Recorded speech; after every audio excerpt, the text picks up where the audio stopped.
The fallacy of slippery slope. In this video, we are going to explore the meaning of the fallacy of the slippery slope.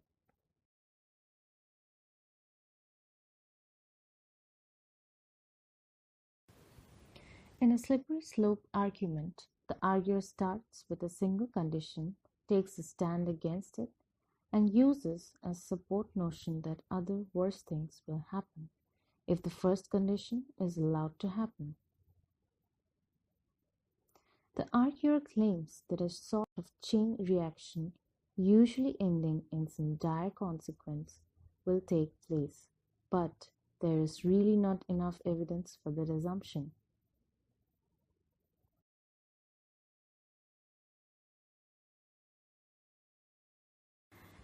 It is a series of connected conditional claims where we assume that if we allow A to occur, then B will follow.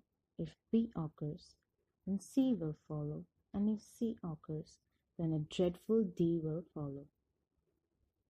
But D is something very bad that we all want to avoid. So if we want to avoid D, we shouldn't allow A to happen. The arguer asserts that if we take even one step into the slippery slope, we will end up sliding all the way to the bottom. He or she assumes that we cannot stop halfway.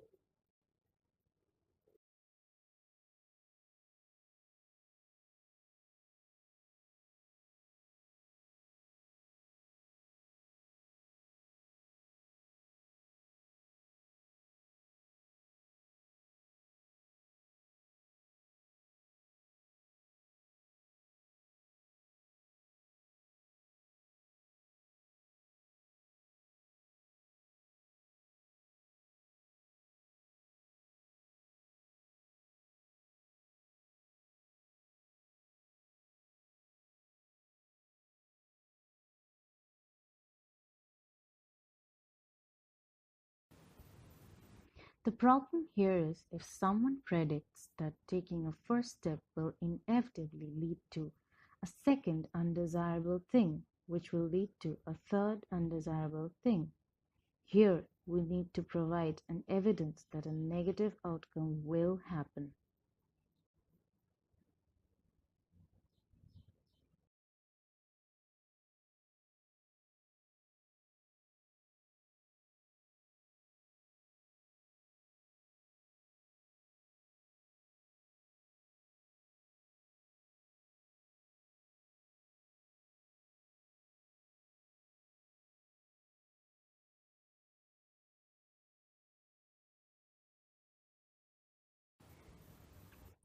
Slippery slope argument is fine as long as the premises are backed up with good evidence. That is, the consequences will follow with absolute certainty. The slippery slope argument becomes fallacious only if the premises are false or not plausible. Slippery slope fallacies are causal analysis, which pretends to be the cause-effect claim but fails to include evidence in it.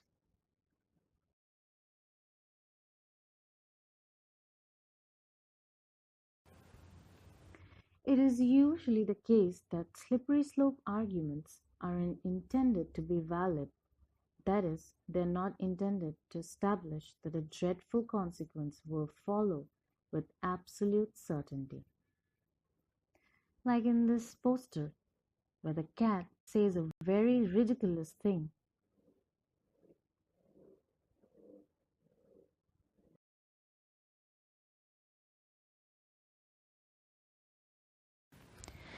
It is convenient way of warning the dire effects of some course of action without actually having to criticize the action itself, which is what it makes a favorite ploy of the hypocrites. Not that there is anything wrong with A, mind you, but A will lead to B and then C, and therefore, before you know it, we will be up to our armpits in Z. The problem with this reasoning is that it avoids engaging with the issue in hand and instead shifts attention to extreme hypotheticals. No good reason to believe that A will lead actually to D.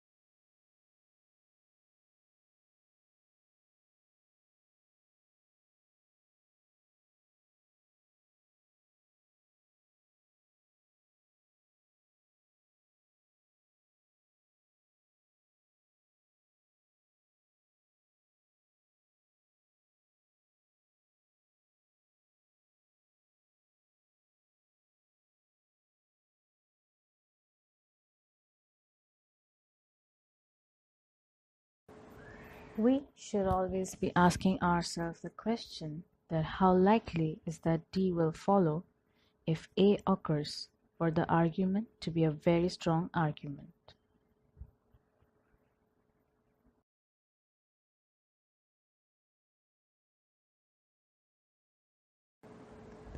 All politics takes place on a slippery slope. Logicians call the slippery slope a classic logical fallacy. There's no reason to reject doing one thing, they say, just because it might open the door for some undesirable extremes. Permitting A does not suspend our ability to say but not B, or certainly not Z down the line. Indeed, given the endless parade of imagined horribles one could conjure up for any policy decision, the slippery slope can easily become an argument for doing nothing at all.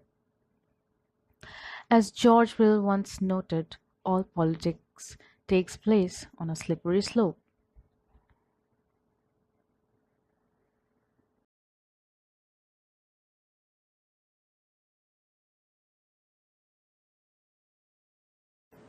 Here we have a demonstration of slippery slope through a very ridiculous comic, where it says that a man marries another man. What's next? A woman marrying her dog? Or a shoe marrying bees? Sounds so ridiculous, right?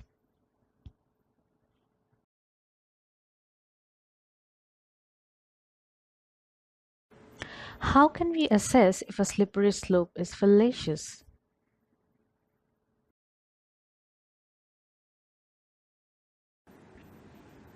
Question the strength of the chain of inferences. Challenge the conditional relationship that the argument relies on. When they say fallacious, it usually means the chain of links is weak. The arguments could be longer or shorter. Challenge the objectionableness and plausibility of the final event that will occur at the end of the chain. If it is not obvious that the final event is actually a bad event, it will not stand as a good argument, regardless of how slippery the slope may be. Even if there is one weak link, it makes the whole chain of inferences weak, even if some of the inferences might even be plausible. The weakness in the links are always almost has a compound effect.